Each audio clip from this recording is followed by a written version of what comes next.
All right, thanks, Victor. Well, artificial intelligence has made headlines recently, with tech companies launching various chatbots and other services. But this new technology can also benefit criminals. I spoke with people in Siouxland about how AI can contribute to crime and what people can do to protect themselves. And it's our top story this Friday morning. Artificial intelligence has been in use for decades, such as the versions used by many traffic lights. However, some of today's AI can write convincing news articles, imitate artists and musicians, and experts say that's just the beginning. Zach Croft is a detective for the Sioux City Police Department. He says Siouxland has faced its fair share of cyber crimes over the years. A lot of scams preying on people's emotions, trying to get them with fear and anxiety and create a sense of urgency. He says the emergence of AI could bring a new wave of cybercrime with it, and law enforcement have to be aware of that possibility. From a law enforcement standpoint, I can't say that we've seen anything specifically that involves artificial intelligence, at least that we know about.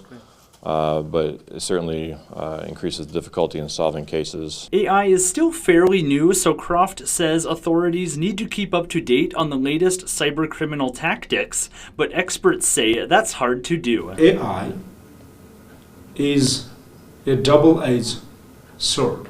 KC Santos teaches computer science at the University of South Dakota. He says catching cybercriminals has always been difficult. While AI could be used to stop crime as well as commit it, Santos says one side has an advantage. The world today, with computers, they move so fast as compared to what we're looking at. We have to have, so many rules, but the criminal acts don't have rules to attack people. But despite the risks, Santos says people shouldn't overlook AI's benefits. It is not just for computer science and computer scientists. It is for varieties of projects happening in the world, starting from healthcare, digital humanities, to business and to finance. Detective Croft says some of the most common cybercrimes investigated include fraud or forgery. People who believe they fell victim to scams can contact the Sioux City Police Department or Woodbury County Sheriff's Department, and they should also inform their bank. Awesome. All right, thanks for that, Nick. Well, meanwhile, you've got some leftover prescription medications you're looking to safely dispose of. Tomorrow is a great opportunity to do so. National Drug Take Back Day is a biannual event aimed at preventing medication abuse. There are 4 locations in Sioux City where you'll be able to drop off medications from 10 a.m. through 2 p.m. tomorrow. Those include Drilling Pharmacy on Morningside Avenue, the Fairway at 4040 War Eagle Drive, the Walgreens at 101 Pierce Street, and the Walmart at 3101 Floyd Boulevard. Elsewhere in Siouxland, a museum will feature artwork by young local artists. It all kicks off today over at the Sioux City Lewis and Clark Interpretive Center. The East High School student art exhibit includes 22 pieces from the school's 2D art courses. The pieces will be on display in the Betty Strong Encounter Center, and you can view that artwork at no cost during the center's normal business hours. And the exhibit will feature plenty of artwork for your eyes. But for more than 100 years, the Sioux City Symphony Orchestra has been sharing artwork for our ears. Now we know the performances we have to look forward to in the Symphony's upcoming 108th season. 8 concerts were announced last night for the 2023 through 2024 season. The first will be Star Wars: The Empire Strikes Back in concert, which will be held at the Tyson Event Center on September 30th. Some of the other performances include Winborne's music of Led Zeppelin, which is scheduled for March 16th, 2024. Well, an issue that has the support of many Iowans hasn't gotten much attention in the state legislature this session. Still ahead, a look at why legalizing recreational marijuana has been a non-starter so far in the Hawkeye State. Plus, here's a live look from our downtown Sioux City cam. Victor will have your 9 on 9 forecast when we return. But first, here's a look back in today in history. On this day in 1967, General Motors celebrated manufacturing its 100 millionth vehicle. The company started in Flint, Michigan back in 1908. Now in 1962, GM produced more than half of the cars in the U.S.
And now with Siouxland's most accurate forecast, meteorologist Victor Perez.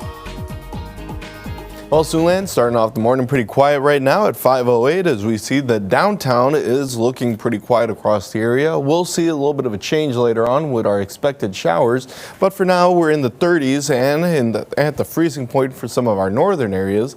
Sioux City at 34, 32 in Orange City and Sheldon, and then we're looking at some low 30s out to our south. So we're going to see temperatures that are going to be feeling cooler, and we'll be seeing temperatures that are going to be feeling even cooler because of the strong winds that we see flowing out from the northwest or west-northwest, with most of us hovering between 5 and up to 15 miles per hour. 19 in Orange City and Spencer, though, and Storm Lake at 21 miles per hour. So we're going to see wind gusts already this morning that are picking up to 25 and even 30.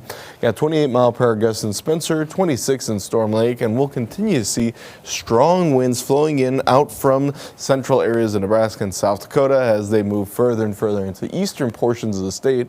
So we're going to expect a breezy day today as we'll see that it's going to be feeling quite a bit cooler. Sioux City feels like 26 degrees, feeling like 20 in Orange City, 21 in Sheldon, Wayne feeling like 27, and only one location at 33, and Omaha's correct that, 31 in Neely. So two locations in Siouxland actually feel like the 30s, but still feeling chilly as we see that cloud coverage has been increasing through the overnight hours, starting to see the hints of some mixed precipitation and snow showers just to the northwest of Sioux Falls. This is part of a larger system that's going to continue to churn into the forecast region. Going forward here, we'll see these showers popping up here over the next couple hours, and then we'll see more and more developing as we head through the afternoon. So we'll see this with a dry line moving through, but we see slightly warmer conditions throughout the daytime. So we're expecting most of it to come down as a little bit of light rainfall, but there'll be pockets of some mixed precipitation as we go through the daytime, and then continue with cloud coverage through the overnight into tomorrow morning.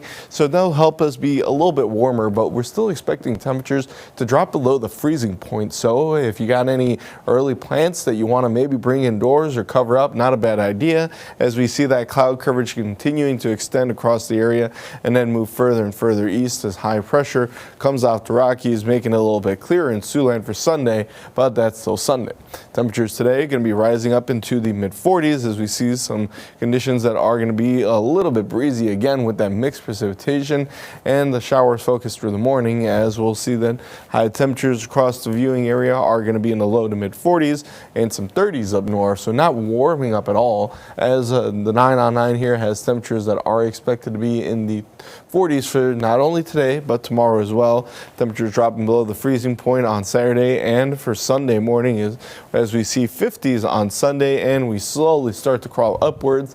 Now I say slowly because we only get back into the 50s and see some more cool springtime conditions because we should be seeing 60s already. I mean, I'm not complaining. They're pretty nice temperatures. We're not getting into the super cold temperatures, but a lot of rain in the forecast, especially. Nice to see it popping up again today. Yeah, we'll be seeing some showers today, but again, it comes with flakes. I'm not the biggest fan of that. I'd like more just regular showers like we're expecting for the middle of next week. Right. It's going to be nice. All right. Well, the U.S. Supreme Court is facing a self-imposed deadline today as millions of Americans are waiting to learn the future of the abortion medication mifepristone. Still ahead, a look at some of the possible reasons for that delay. But first, here's a look at your morning market report. Cattle finished down to 174.10. Feeder cattle is up to 205.03, and hogs jumped to 71.64. Moving on to the grain market, corn finished up to $6.65 a bushel. Soybeans fell to $14.93, and soybean meal closed at $4.49. Stay with us.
We are Siouxland proud. This is Good Day Siouxland at 5. Welcome back and thanks for joining us. It's currently 5:15 on this Friday morning. The clock is ticking as the U.S. Supreme Court has until 11:59 p.m. tonight to rule on the future of abortion and miscarriage medication mifepristone. The self-imposed deadline has been extended from the original Wednesday cutoff. Justices are scheduled to meet for a private conference today. The additional time could be part of an effort to craft an order that has broad support among the justices, or some of the justices could use the time to write a separate opinion. Several states have stocked up on the medication in case the court upholds a block on the drug's FDA approval. And meanwhile, the Republican-controlled U.S. House of Representatives has passed a bill aiming to ban transgender women and girls from competing in female school sports. Supporters say their effort is designed to protect fair competition in sports. The Democrats are criticizing the push, saying it targets a vulnerable group of young people for political gain. The legislation is unlikely to advance further because the Democratic-led Senate will not support it, and the White House says President Biden would veto it if it did pass. All 4 representatives from Iowa, all 3 from Nebraska, and South Dakota's lone representative all voted in favor of the bill. Meanwhile, in Iowa, legislation affecting transgender students in the state is now on its way to Governor Kim Reynolds' desk. The Iowa House gave final approval yesterday to the School Transparency and Parental Rights Bill on a 57-38 vote. The measure requires school staff to receive parental permission before using a student's preferred pronouns if they differ from those in school district records. The bill also bans lessons on gender identity and sexual orientation in kindergarten through 6th grade. School districts must also create a process for parents to have books removed from the school library with an explanation of that process on the school's website. And another kind of legislation has found less support in the Iowa legislature, legalizing recreational marijuana. But some surrounding states are making money after passing such legislation. Recreational marijuana became legal in Missouri in February, and the state saw $126 million in sales just in the first month. Meanwhile, Illinois brought in nearly $500 million in tax revenue last year from marijuana sales. Much of that came from out-of-state shoppers. But while many Iowans have crossed state lines to spend their money, and polls have consistently shown Iowans approve of legalizing recreational marijuana, the Republican-led legislature has refused to consider it. I can tell you behind the scenes, I hear from some of my colleagues in the Republican caucus that they get this, right? This is a freedom issue. This is something they understand, and we're losing revenue across the border. It's just that it seems to me that leadership in the House, the Senate, and the governor's office simply choose not to even consider something that 54% of Iowans want. Iowa Democrats began failing legislation bills last fall, but all 11 of them failed to pass out of committee this session. There are now 21 states that have legalized both medical and recreational marijuana. Meanwhile, a bill to limit the power of the state auditor's office has cleared the Iowa House. The bill restricts access to files like criminal investigations and personal documents. Auditors would only gain access if the audited party agreed. Current state auditor Rob Sand believes the bill is a political attack against his office. DC has come to Des Moines. And let's be clear about this. This is the destruction of democratic norms. It's continuing in Des Moines. Right? That's what this is. The people of Iowa elected me, and now they're changing the rules for how this office operates because they didn't like what I did in my first term. The bill now goes back to the Senate for approval. And in Nebraska, lawmakers in the unicameral recently passed a bill allowing people in the state to carry concealed handguns without a permit. In Nebraska, current law requires a person to receive firearm training and get a permit before they can exercise concealed carry. But if it's signed by the governor, LB 77 would get rid of those requirements for future and current firearm owners. However, residents in the state will still need to pass a background check before acquiring a gun. Tiffany Smith is the manager at Yard's shooting range. She says while she is for the bill, she's worried that Nebraskans will forego training. Are they going to know which situation to use that gun in? It's not something you just pull out in public. You know, you have to have the right situation that would call for you to use your firearm. Nebraska Governor Jim Pillen is expected to sign the bill into law on Tuesday. The measure will take effect 90 days after the 2023 legislative session ends. All right, well, we all know that I love rainy days. But Mallory wasn't the only one who appreciated yesterday's showers. Still ahead, the impact the welcome weather is having on Iowa farmers. And plus, here's a live look from our downtown Sioux City camera. No rain right now. Maybe later, though. Victor will tell you about it when we come back. But first, here's a quick trivia question for you. Roughly how many times does a person blink in one day? 20,000, 30,000, or 40,000?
And now with Siouxland's most accurate forecast, meteorologist Victor Perez. Well, Siouxland, right now we can see that most of the area is still showing some dark skies, and it's going to be hard to see sunshine through the cloud covers that we got.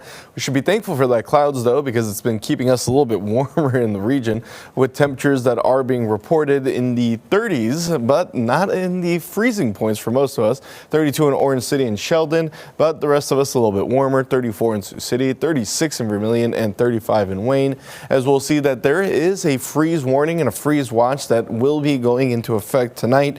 It through the overnight hours and then again on Saturday night into Sunday morning, because as I mentioned, we are going to be seeing temperatures that drop even further over the next couple of mornings, getting us below the freezing point, and that might be a little problematic for some of you folks that start your gardens. I don't got to worry about that. I live in an apartment, and you have a black thumb anyways, but what about you guys? A black thumb. That's actually really funny. I feel like I've talked about it a couple times. I wish I had a garden.